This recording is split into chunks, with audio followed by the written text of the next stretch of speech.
Bonjour à toutes, bonjour à tous. Merci de venir toujours plus nombreux au Gazette Café. On est aussi sur Radio Aviva. Alors moi, je suis le docteur Vincent Attalin. Je travaille au CHU ainsi qu'à la clinique Beau Soleil. Et puis j'ai monté la start-up Avitam.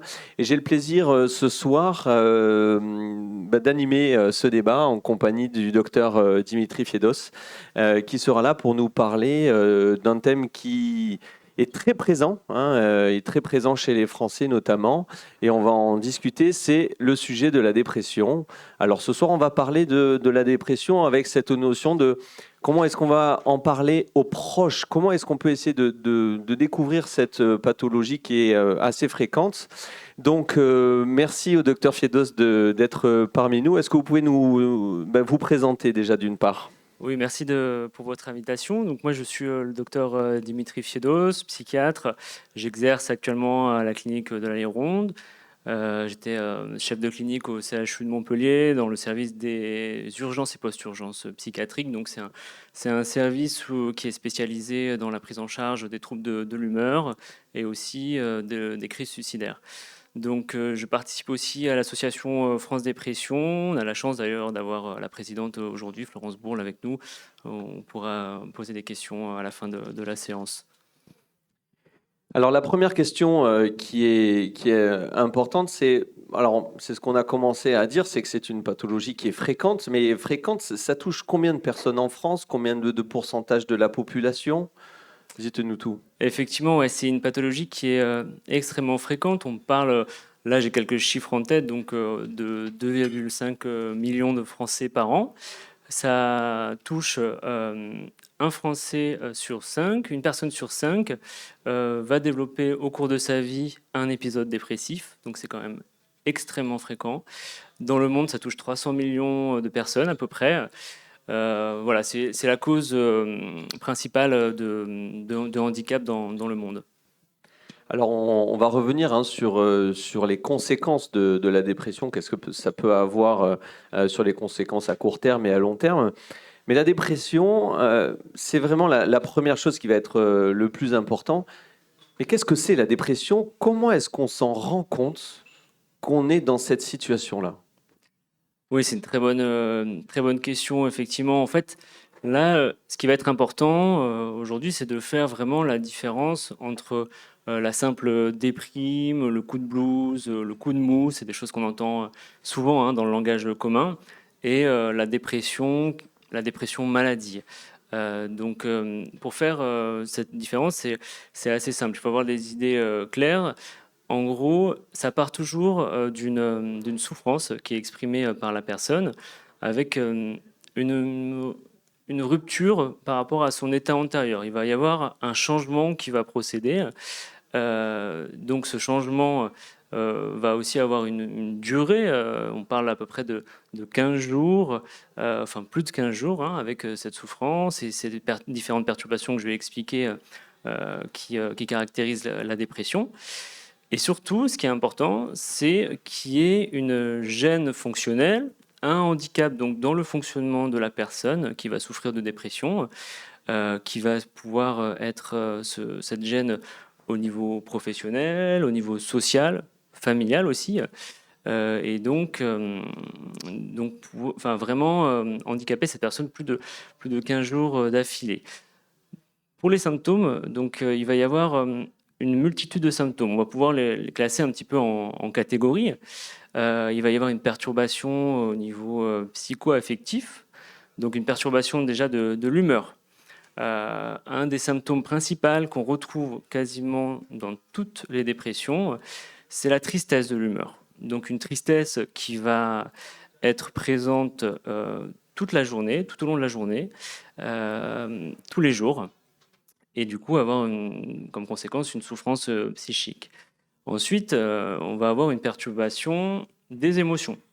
Donc la personne qui va souffrir de dépression va avoir des émotions négatives, une anxiété, une irritabilité, quelqu'un qui va se mettre plus en colère que d'habitude pour des petites choses auxquelles il ne se mettait pas en colère d'habitude.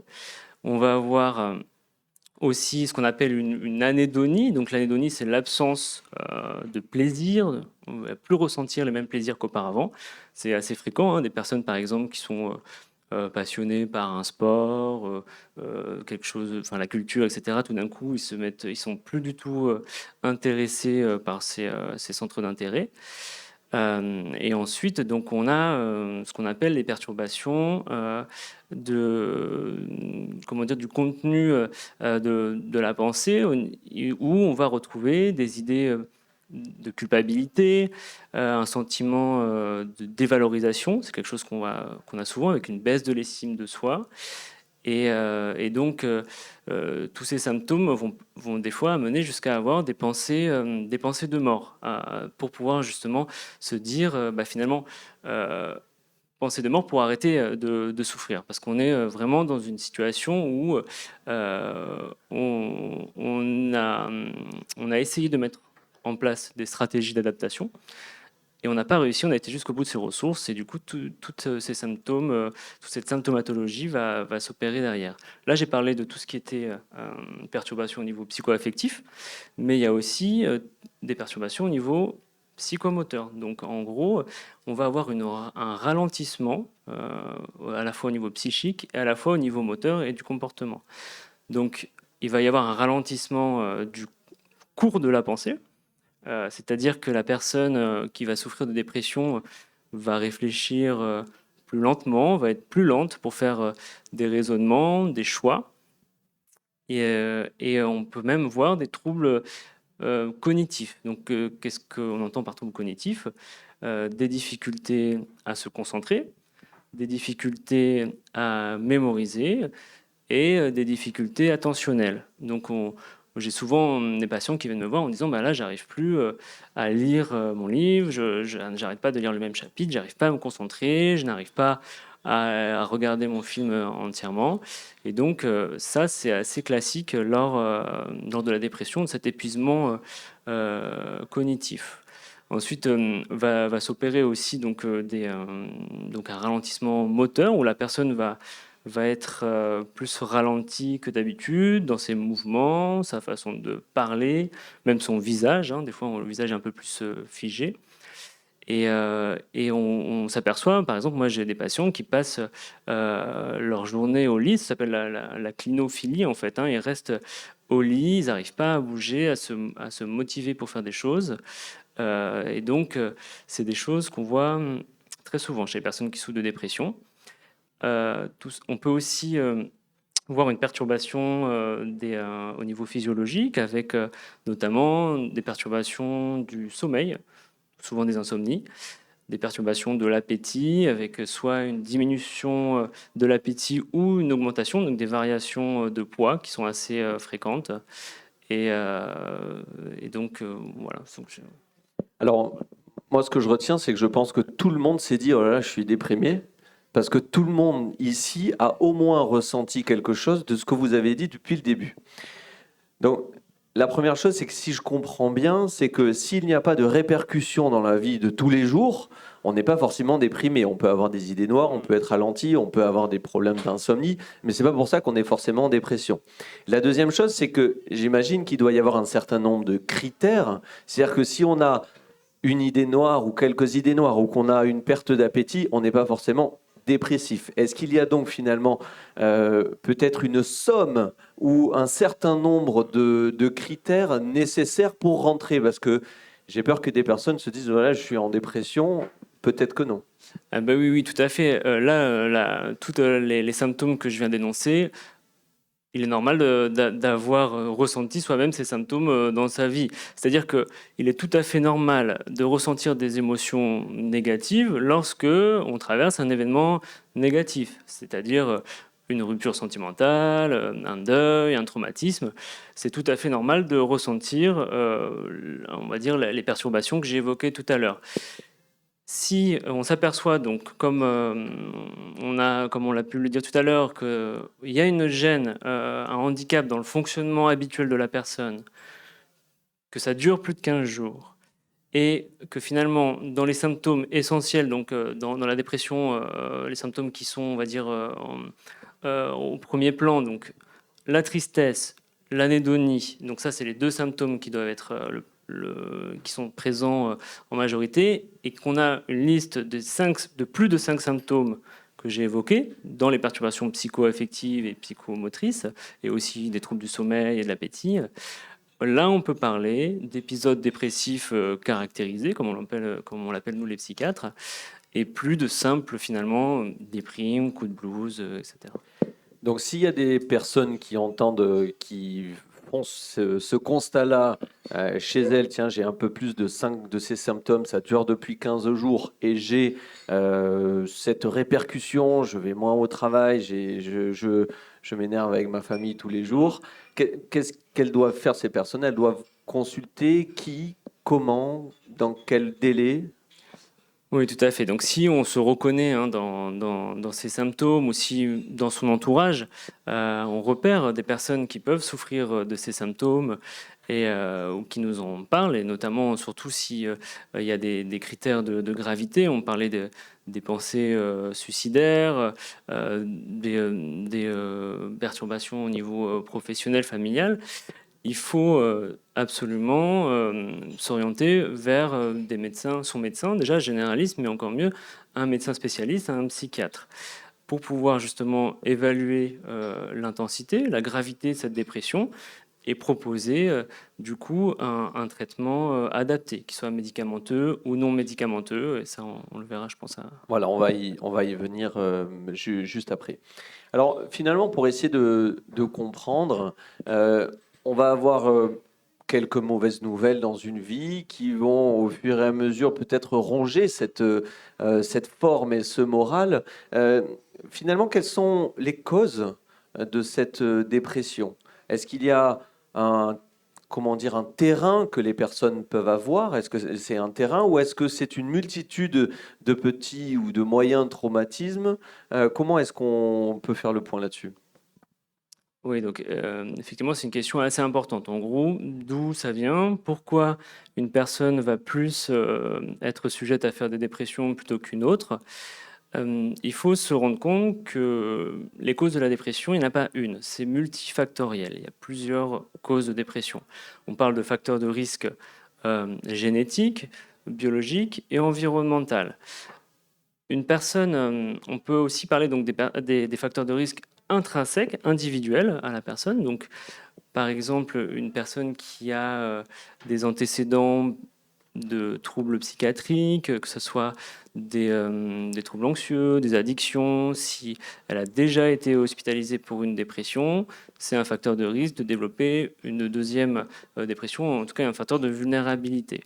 Ensuite, on peut aussi évoquer des carences dans le développement, dans l'enfance aussi, dans le développement. Si une personne a vécu de la maltraitance, des abus, et du coup va se développer différemment. C'est-à-dire qu'elle va apprendre des stratégies d'adaptation qui seront différentes d'une personne qui a été, on va dire, plus protégée, qui n'a pas eu de traumatisme. Et du coup, cette personne va peut-être ne pas utiliser les mêmes ressources, voire utiliser des stratégies d'adaptation qui sont négatives. J'entends des stratégies d'adaptation négatives, pouvoir se soigner en s'automédiquant, en prenant des traitements sans vraiment consulter son psychiatre, en prenant des toxiques, de l'alcool, des drogues. Et donc, ça fait partie des facteurs de vulnérabilité intrinsèque. Ensuite, au niveau des facteurs génétiques, il faut se dire vraiment, là j'ai un message clair à dire, c'est pas une maladie héréditaire. C'est pas parce que son père et sa mère traversent des dépressions qu'on va soi-même traverser une dépression. Cependant, on s'aperçoit qu'il y a une probabilité à soi-même, lorsqu'on a des antécédents familiaux de pathologies mentales, notamment de dépression, à être plus vulnérable lorsqu'il y a un facteur stressant extérieur, à développer une dépression.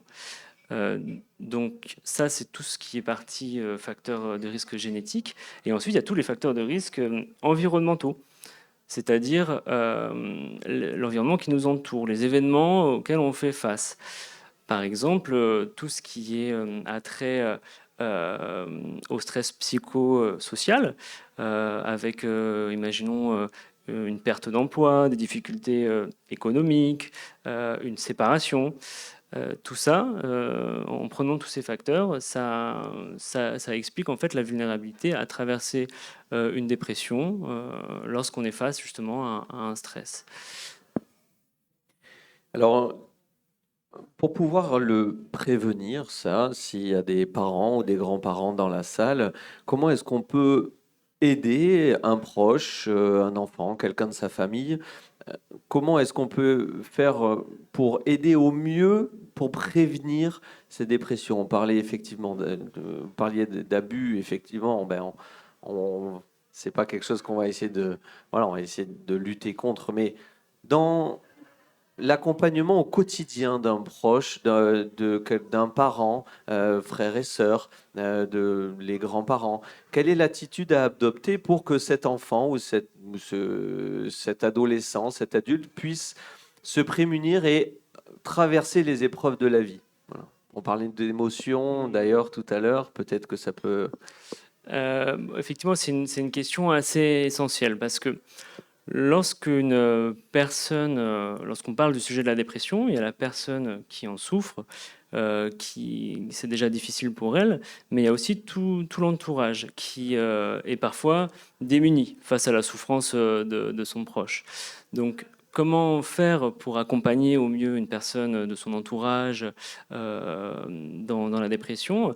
Il n'y a pas de mode d'emploi, mais par contre, il y a, on va dire, des conseils et des choses à éviter.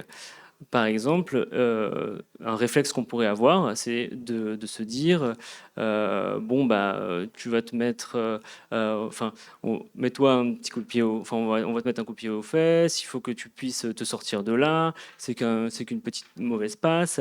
Et du coup, on va en faisant ça culpabiliser la personne parce qu'elle se dit bah oui, j'y arrive pas. Mes proches me disent que bah, je suis assez courageux, assez intelligent pour me sortir de là, mais finalement, la personne qui traverse cette dépression, c'est impossible pour elle. Donc, ne pas culpabiliser la personne, ne pas juger aussi la personne, c'est très très important. Il ne faut pas minimiser aussi les symptômes. C'est une personne qui va vous dire que elle est triste, qu'elle n'arrive plus à réfléchir correctement, elle n'arrive plus à sortir de son lit, elle n'arrive plus à se doucher. C'est des choses qu'il ne faut pas minimiser.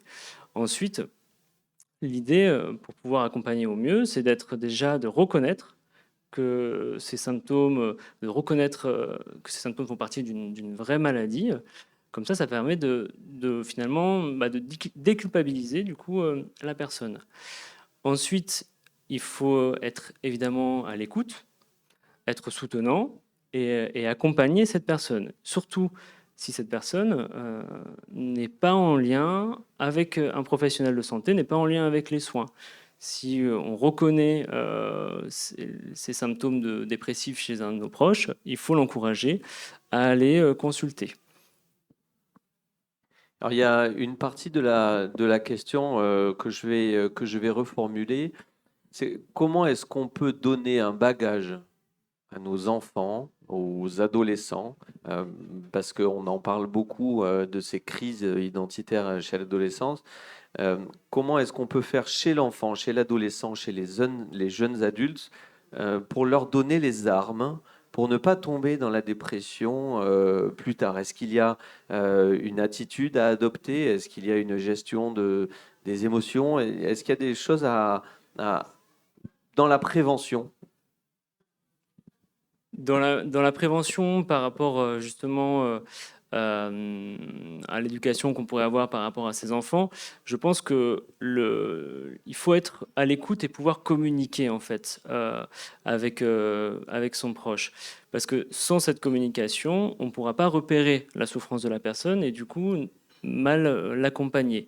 Donc il n'y a pas, comment dire, ensuite, effectivement, il y a dans la prévention, on va dire, des rechutes ou de la vulnérabilité à la dépression, il y a des choses qu'il faut faire attention, et notamment les addictions, la mauvaise hygiène de vie avec on va dire des rythmes de sommeil qui sont inversés, l'isolement social, tout ça, il faut pouvoir privilégier au maximum les liens sociaux. Euh, Après, voilà, hein, c'est des règles d'hygiène de vie qui sont basiques, mais qui marchent, hein. L'alimentation aussi, hein, ça, je pense qu'on pourra y revenir dessus. Et aussi, voilà, la pratique de l'activité physique, du sport, etc. Donc un mode de vie sain et finalement la conclusion de la prévention optimale de la dépression. D'accord, mais on entend bien. Alors, une fois que la dépression a été caractérisée par un psychiatre, euh, quel, quel traitement on va pouvoir mettre en place pour accompagner les personnes? Vous avez parlé de traitements médicamenteux et de traitements non médicamenteux. Est-ce que vous pouvez nous en dire un petit peu plus? Oui, oui, tout à fait. Donc, en fait, il faut voir les symptômes. En fait, on va pouvoir graduer l'intensité, la gravité de chaque dépression en fonction de l'intensité donc des symptômes.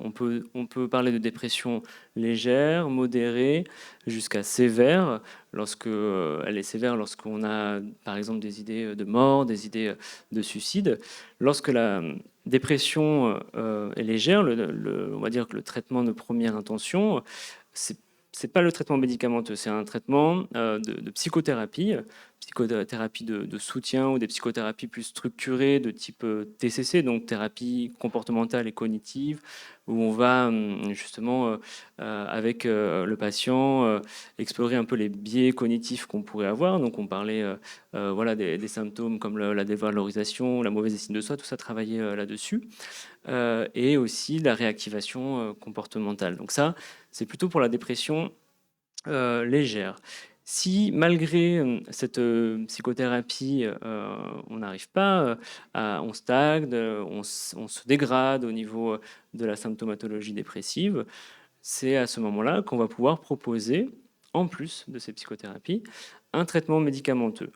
Le traitement médicamenteux qu'il faut retenir et qui a montré ses preuves au niveau scientifique, ce sont les antidépresseurs. Donc, et en première intention, les antidépresseurs qui sont des inhibiteurs sélectifs de la recapture de la sérotonine. Je vous en ai pas parlé tout à l'heure, enfin je voulais en parler mais j'ai oublié. Mais donc dans les facteurs biologiques de dysrégulation, il se passe au niveau des neurotransmetteurs une perturbation dans les échanges synaptiques de la sérotonine, qui est un neurotransmetteur qui agit sur l'humeur, les émotions euh, et tout ça. Alors, ces traitements, il y en a, vous en avez parlé de certains. Euh, Quelle est la durée moyenne de ces traitements? Est-ce que c'est quelque chose à prendre sur une semaine, sur un mois? Est-ce que ça va être sur plusieurs mois? Et ma deuxième question, parce qu'on en voit beaucoup en consultation de personnes qui disent, mais ça y est, je suis sous antidépresseur, mais à partir de quand ils commencent à faire réellement effet? J'imagine bien, c'est pas comme un médicament pour la fièvre et qui va faire disparaître la fièvre dans les minutes qui suivent. Là, un antidépresseur, quel est le temps que ce niveau de sérotonine, par exemple, dont vous parliez, remonte et que l'humeur revienne et qu'il y ait un effet? Alors c'est une question très très importante, et en fait finalement tous les patients que je vois me la posent, et s'ils ne me la posent pas, il faut leur en dire. Donc il y a deux choses. Déjà, un traitement antidépresseur va commencer à faire effet au bout de 2 semaines. Donc c'est normal que à partir de, on va dire, de la première semaine, on n'ait pas encore d'amélioration, qu'on ne sorte pas de la dépression tout de suite. Donc il faut au moins se laisser 2 semaines de traitement avant de pouvoir évaluer un petit peu l'efficacité et l'effet d'un antidépresseur. Ensuite, la question, c'est la durée. Est-ce que on va garder cet antidépresseur toute sa vie? Parce qu'effectivement, ça fait peur. C'est des médicaments qui sont pas anodins, qui peuvent avoir des effets secondaires. Et c'est pour ça qu'il faut absolument avoir un suivi régulier avec son psychiatre. Donc la question de la durée, en fait, non, on ne va pas garder un antidépresseur toute sa vie. Les recommandations, en fait, montrent qu'on peut envisager la diminution et l'arrêt de l'antidépresseur après au moins une durée de 6 à 9 mois de rémission de la symptomatologie dépressive. Rémission, c'est-à-dire on n'a plus aucun symptôme de dépression. Du coup, là, à ce moment-là, on peut envisager de l'arrêter en étant encadré par son psychiatre ou son médecin qui va prescrire, mais c'est mieux un psychiatre puisqu'il est plus spécialisé là-dedans, euh, pour éviter justement la rechute. Parce qu'en fait, le risque d'arrêter un traitement, parce que ça, c'est quelque chose que je vois quasiment tous les jours. Euh, le patient qui va être traité par antidépresseur va se sentir mieux au bout de quelques semaines, on va dire un mois, 2 mois, il va se dire bon, bah, pourquoi je prends un traitement tous les jours? Parce que c'est quand même embêtant, c'est contraignant, ça peut même être stigmatisant par rapport à ses proches, à sa famille. Donc, si cette personne va arrêter de son propre chef sans en parler à son psychiatre, le grand risque, c'est de faire une rechute dépressive. Et on sait que plus on fait des rechutes, plus l'épisode risque d'être intense, plus il risque d'être difficile à traiter. Donc vraiment, une des choses très importantes à avoir en tête, c'est vraiment la prévention des rechutes. Et donc du coup, par rapport à ce traitement, pouvoir le garder assez de temps pour consolider un état de rémission. Alors, on vous rappelle hein, qu'on est en direct au Gazette Café et qu'on est également sur Radio Aviva. Alors, la suite de ma question précédente, on parlait de traitements médicamenteux. Beaucoup de personnes parlent de compléments alimentaires, on parle de tryptophane, on parle de manger une certaine quantité, on parle de certains aliments. Est-ce que vous pouvez nous dire, est-ce qu'il y a des preuves scientifiques là-dessus ou est-ce que finalement on manque encore de preuves pour pouvoir donner des conseils aux personnes qui sont là? Alors, oui, alors moi, pour avoir on va dire des idées claires, être en bonne santé physique va contribuer à une bonne santé mentale.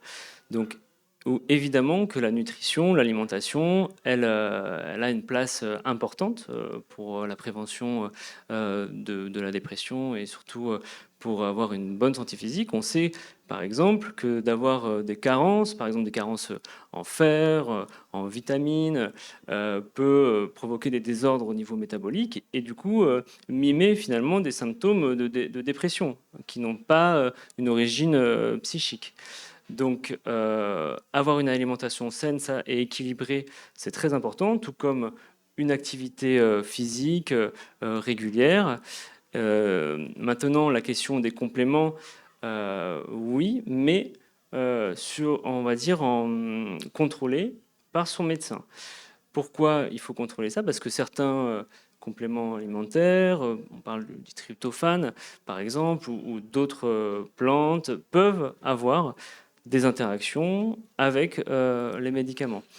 Et une autre idée aussi à avoir en tête, très importante, c'est que ça ne remplace pas un traitement antidépresseur si celui-ci est indiqué. Donc ça, il faut vraiment avoir cette notion en tête. Alors, vous parliez d'activité physique. Moi, on m'a toujours dit que la lumière du soleil et l'activité physique au soleil pouvaient avoir des répercussions très positives dans le traitement, en tout cas peut-être accompagnant un traitement médicamenteux. Est-ce que c'est prouvé ça, que cette activité physique, par exemple au soleil, moi j'avais entendu ça, mais j'ai pas les preuves. Est-ce qu'il y a des preuves là-dessus? Alors là, on va être exposé au soleil. Malheureusement, on n'a pas comment dire, de preuves scientifiques sur le fait que ça va prévenir la dépression. La preuve, les personnes qui habitent dans le Nord ont aussi, souffrent aussi de dépression. Maintenant, par contre, ce qui est prouvé, c'est que oui, l'activité physique régulière en plein air et aussi le fait que cette activité peut contribuer justement à des liens sociaux. Là, oui, ça peut prévenir des rechutes dépressives en complément de tout ce qu'on a évoqué tout à l'heure, évidemment. Alors, on a parlé de la dépression, on peut parler aussi d'aller un petit peu plus loin dans la gravité. Quelles sont les conséquences de la dépression? On a parlé du risque suicidaire tout à l'heure.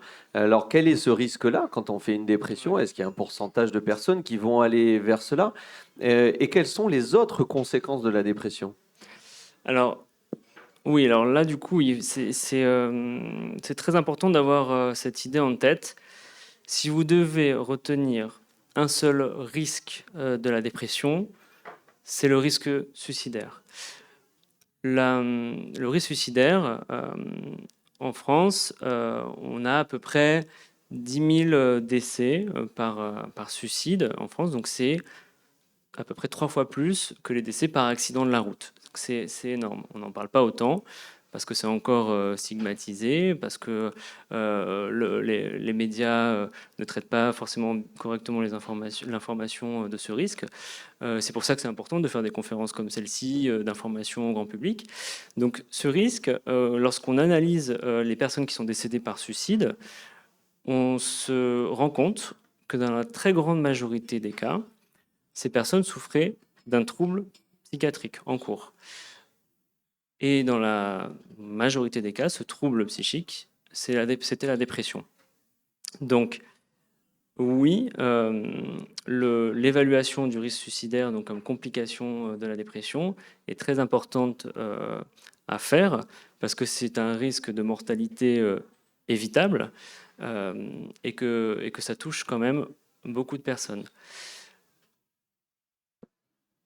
Au niveau du coup des autres complications qu'on peut avoir lorsqu'on traverse une dépression, donc on va parler des comorbidités, c'est-à-dire des pathologies qu'on peut associer à la dépression. Il y a le trouble anxieux, les troubles anxieux, les troubles addictifs. Donc comme je vous disais tout à l'heure, des fois les personnes vont essayer de chercher des solutions par eux-mêmes. En consommant de l'alcool, en consommant des médicaments ou des drogues. Donc ça se voit souvent, ces comorbidités. Et il y a aussi toutes les conséquences au niveau somatique, donc de la santé, que peut avoir un épisode dépressif, notamment dans le fait de ne plus s'occuper de soi, de ne plus aller vers les soins, et du coup, des fois, de mettre un petit peu à part les autres pathologies qu'on peut avoir, surtout si on souffre de maladies chroniques, ce genre de choses. Et on retrouve notamment comme comorbidité somatique certaines maladies inflammatoires, certaines maladies de dyslipidémie, puisqu'on a moins d'activité physique, on mange. Dyslipidémie, Oui, pour ça, c'est ouais. les problèmes de cholestérol, etc. Oui, voilà, c'est ça, ouais, voilà, des problèmes au niveau du poids, de cholestérol, et du coup avoir des conséquences, on va dire, de gravité, parce que ces pathologies s'accumulent. J'ai autre chose à dire par rapport justement au risque suicidaire. Il y a des messages de prévention à avoir qui sont très importants. Aujourd'hui, il existe un numéro vert national de lutte contre le suicide. C'est le 3114 qui a été mis en place par le ministère de la Santé. Donc ce numéro est destiné aux patients qui ont des idées suicidaires, à l'entourage qui s'inquiète pour ses proches et aussi aux soignants qui peuvent avoir des questions. C'est un numéro de prévention qui est accessible à tout le monde, 7 jours sur 7, 24 heures sur 24, et qui est gratuit. Excellent, merci beaucoup. On est dans une période pas évidente. Est-ce qu'on peut prendre quelques minutes pour parler des répercussions de cette période virale qu'on est en train de vivre et les répercussions sur la dépression, sur le risque suicidaire, sur l'isolement? Est-ce qu'on peut... Est-ce que le contexte épidémique de la Covid joue justement sur la santé mentale des Français? Alors, oui, pour différentes raisons. On a vu, on a tous observé qu'il y a eu un phénomène finalement d'isolement social. Les différents confinements ont rompu finalement les liens sociaux qu'on pouvait avoir auparavant. Et du coup, on a vu que c'était un facteur de risque très important de développer une dépression. Ensuite, on a vu que dans un deuxième phénomène, c'est les conséquences psychosociales que cette crise a amené, notamment avec comment dire, oui, des pertes d'emploi, des difficultés économiques, des séparations, des violences au sein aussi des foyers. Et ça, on a vu que ça faisait partie des facteurs de risque environnementaux de développer une dépression. Il y a un autre phénomène aussi qui a été aussi du coup la difficulté à accéder aux soins pendant ce contexte où vraiment on était focalisé que sur cette épidémie, la prévention de cette vague épidémique. Et donc, on a mis de côté finalement les autres troubles, et notamment au niveau psychiatrique, des patients qui avaient peur de se déplacer pour aller à l'hôpital, pour aller consulter le psychiatre, de peur d'avoir finalement d'attraper la Covid. Et donc, on était dans un climat finalement d'anxiété, de stress, qui font un peu le nid de la vulnérabilité à développer une dépression. Alors merci beaucoup pour ces informations. Je vous répète encore une fois qu'on est au Gazette Café et sur Radio Aviva. Encore une question concernant la dépression et le lien avec beaucoup de choses qu'on entend, et ça serait bien d'avoir des explications et des éclaircissements. C'est quel est le lien entre la dépression et le burn-out? Est-ce que le burn-out fait partie de la dépression? Est-ce que la dépression fait partie du burn-out? Est-ce qu'il y en a un qui entraîne l'autre? Beaucoup de choses sont dites parce que c'est quand même une maladie qui fait partie du quotidien en 2022. Est-ce que vous pouvez nous en dire un petit peu plus? Effectivement, c'est une très bonne question. Aujourd'hui, en fait, il faut voir le burn-out comme un syndrome d'épuisement au travail qui peut se caractériser par des perturbations, comme on a vu, émotionnelles, comportementales et psychiques qui peuvent finalement contribuer à développer la même symptomatologie que la dépression. Sauf que la thématique principale, le facteur déclenchant, sera justement cet épuisement au travail, avec ce manque de reconnaissance au travail, le fait d'être surmené, qui va faire que cette personne rentre dans le monde finalement des émotions négatives, de la souffrance, et pouvoir développer la même symptomatologie que l'épisode dépressif, mais du coup ça sera vraiment centré sur la thématique du travail. Alors, est-ce que les signes de ce burn-out sont différents? Quels sont les signes annonciateurs du burn-out par rapport à la dépression? Est-ce que c'est exactement la même chose, les signes que ressentent les personnes qui le vivent? Alors, comme je disais, non, ça va être spécifique plus au travail. On va plus trouver de sens à ce qu'on fait. On va s'épuiser, avoir des troubles du sommeil, un stress qui va s'installer tous les jours, à tous les moments de la journée. D'arriver au travail avec la boule au ventre, et du coup ensuite ça sera les premiers signes annonciateurs. On pourra ensuite avoir les mêmes symptômes que la dépression sur les signes physiques, physiologiques, hein, sur une perte d'appétit ou au contraire une hyperphagie, c'est-à-dire on va compenser en mangeant des sucreries et donc modifier son poids. Du coup, on pourra, comme la dépression, aller jusqu'à des niveaux de gravité avec des idées suicidaires, un arrêt, enfin on arrête complètement de fonctionner, que ce soit au niveau du travail, et surtout ça va se répandre sur les autres thématiques de la vie, familiale, sociale, amicale. Alors, on en parlait il y a à peu près un mois avec le docteur Quintilla. J'étais à votre place il y a un mois pour parler justement de sommeil. On parlait des personnes qui se plaignent d'insomnie, mais c'est pas l'insomnie pour s'endormir, c'est l'insomnie pour garder le sommeil dans la nuit. Et c'est quelque chose qu'on retrouve extrêmement souvent chez les personnes qui sont en burn-out ou en dépression. C'est des difficultés à maintenir ce sommeil, comme s'il y avait un blocage à 3 heures ou 4 heures du matin, parce qu'on fait un cycle, deux cycles. Et souvent, je voudrais vous demander la confirmation. Souvent, c'est un signe annonciateur. C'est pas forcément des difficultés à s'endormir, mais c'est des réveils de nuit. D'autre part, quand les personnes arrêtent les traitements antidépresseurs, lorsque ce burn-out, cette dépression est un peu lointaine, ça peut être un des premiers signes. Je commence à me réveiller la nuit. Je commence à avoir le petit vélo dans la tête qui m'empêche de dormir. Est-ce que c'est quelque chose que vous voyez en consultation? Ah oui, tout à fait. Oui, il y a deux phénomènes. Souvent, on a des insomnies qu'on appelle, oui, les insomnies d'endormissement, qui peuvent être dues à ce petit vélo, donc ces ruminations anxieuses. La personne va être fixée sur les mêmes idées, des inquiétudes par rapport au futur, par rapport à la culpabilité qu'elle peut avoir, et donc ça va l'empêcher de s'endormir. Le deuxième phénomène, donc, c'est les réveils nocturnes qui se voient aussi, hein, autant que l'insomnie d'endormissement, où là, en pleine nuit, on va avoir un réveil avec l'impossibilité de se rendormir. Et du coup, aussi, ce petit vélo qui va se mettre en marche avec ses angoisses qui vont repartir et empêcher la personne de se rendormir.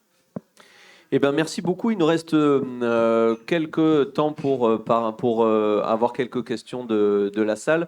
Auparavant, on avait un petit peu travaillé, on a fait le tour de certaines plateformes hein, qui existent et on en a trouvé une qui a été développée par un psychiatre qui s'appelle la clinique de l'anxiété, qui a été développée par le docteur Quintilla, avec la possibilité d'avoir des téléconsultations avec un psychiatre, psychologue, et qui fonctionne extrêmement bien. Et ça a le mérite d'exister. On peut être extrêmement loin d'avoir un psychiatre. Et ben, il a développé ça et bravo à lui. Donc, est-ce qu'on aurait la possibilité d'avoir un micro dans la salle? Est-ce qu'il y a des personnes qui voudraient poser des questions? Et on a la chance également d'avoir avec nous une personne d'une association de France Dépression et qui pourra peut-être également apporter son témoignage. Alors, d'une part, est-ce qu'il y a des questions dans la salle? Dites-nous.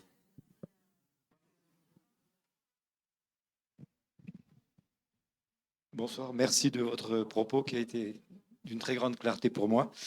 Ce que je voudrais demander, vous avez parlé d'une addiction aux médicaments, etc. Je m'en méfie énormément, j'en ai très peur. Ma question est, est-ce qu'on peut être addict à son psy? Et si oui, comment s'en rendre compte? Très bonne question. Alors là, donc bon, évidemment, lorsqu'on parle d'addiction aux médicaments, ça va passer par des mécanismes de dépendance, de tolérance, c'est-à-dire que il y a certaines molécules comme certains anxiolytiques, hein, notamment les benzodiazépines, qui normalement se prennent de façon courte, parce qu'en fait, l'idée simple, c'est que plus on va en prendre dans la durée, moins on va ressentir l'efficacité. Et du coup, plus on va avoir besoin d'en prendre, etc. La question de l'addiction au psychiatre, alors c'est à double tranchant. Le message principal que j'aimerais vous faire passer ce soir, c'est que lorsqu'on souffre d'une dépression, déjà il faut consulter un spécialiste et un psychiatre. Et une fois qu'on l'a consulté, on va pouvoir évaluer, faire le bilan ensemble et proposer justement la marche à suivre pour pouvoir traiter au mieux, de façon médicamenteuse ou non, cette dépression, et pouvoir le suivre aussi au cours du temps. Parce que comme je vous disais, le principal risque on va dire au décours de la dépression, une fois qu'on a passé la dépression, c'est de refaire une rechute. Et donc c'est pour ça qu'à mon sens, il faut pouvoir continuer donc ce suivi, on va dire, à moyen et à long terme avec son psychiatre.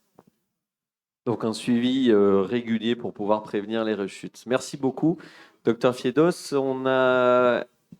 Alors, on va d'abord prendre le temps d'écouter France Dépression, si vous êtes d'accord, et on prendra le temps également, dans un deuxième temps, de voir s'il nous reste du temps pour une autre question, parce que c'est extrêmement important. Ce sont des recours auxquels on doit pouvoir penser.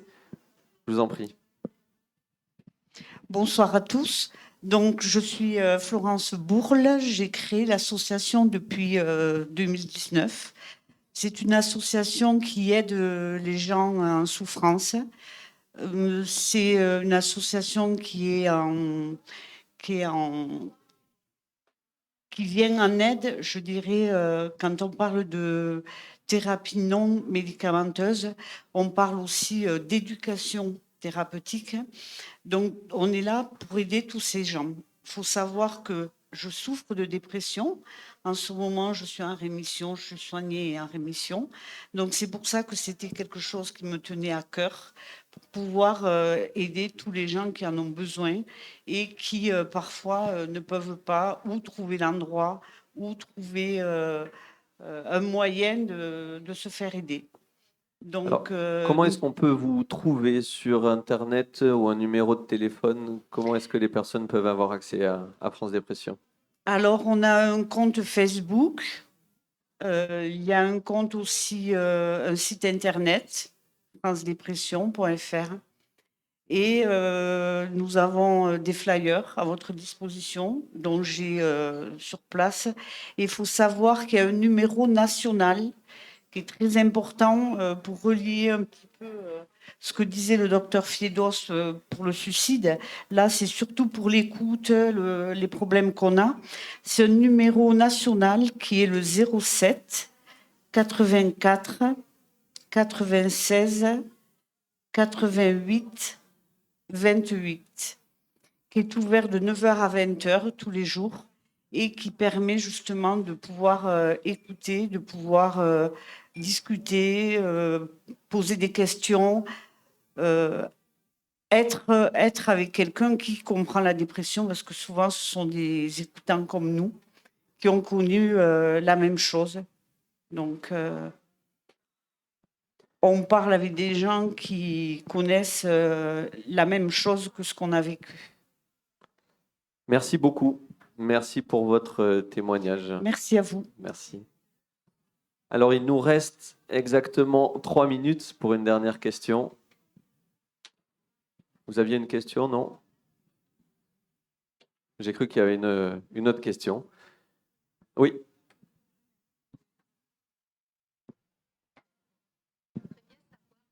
Long terme des antidépresseurs. Alors, les effets à long terme des antidépresseurs. Alors déjà, il faut évaluer les effets à court et à moyen terme. C'est-à-dire, lorsqu'on met un traitement antidépresseur, c'est pour pouvoir agir sur les symptômes dépressifs et donc les diminuer, voire même arriver jusqu'à un équilibre, une rémission. Comme je l'ai dit au cours de cette conférence, le traitement antidépresseur va pouvoir on va pouvoir envisager de le diminuer et de l'arrêter à partir de 6 mois à 9 mois de rémission. Il y a certaines formes de dépression, effectivement, qui sont plus, on va dire, chroniques, persistantes. Dans 15% des cas, malheureusement, on va avoir des dépressions qui vont être chroniques, plus de 2 ans, et auxquelles il faudra pouvoir proposer un traitement adapté. Et donc là, on va mettre en place des traitements antidépresseurs qui vont se mettre sur la durée. Et c'est pour ça que lorsque on prend ces traitements sur la durée, il faut absolument vérifier l'absence d'effets secondaires. Et c'est en ça qu'il est important, lorsqu'on prend ce type de traitement, d'être suivi par un psychiatre. Les effets secondaires peuvent être de plusieurs types. Il peut y avoir une prise de poids, des tremblements, on va dire des troubles digestifs. Il y a vraiment une liste assez importante. Mais ce qu'il faut retenir surtout, c'est que lorsqu'on prend ces traitements, il faut absolument être suivi par un spécialiste justement pour éviter tous ces effets secondaires et avoir que les effets bénéfiques. Merci beaucoup. Eh ben, merci Docteur Fiedos. Merci à Merci. tous pour votre participation. Dans un mois, le mardi 1er mars, il y aura une autre conférence de ce type-là qui sera sur, alors on reste sur les bonnes nouvelles, sur le risque suicidaire, mais il faut en parler parce que ça peut arriver. Comment agir quand un proche nous parle de la mort? Il faut pouvoir en parler. Merci à tous et à très bientôt donc au Gazette Café sur Radio Aviva. Merci. Merci.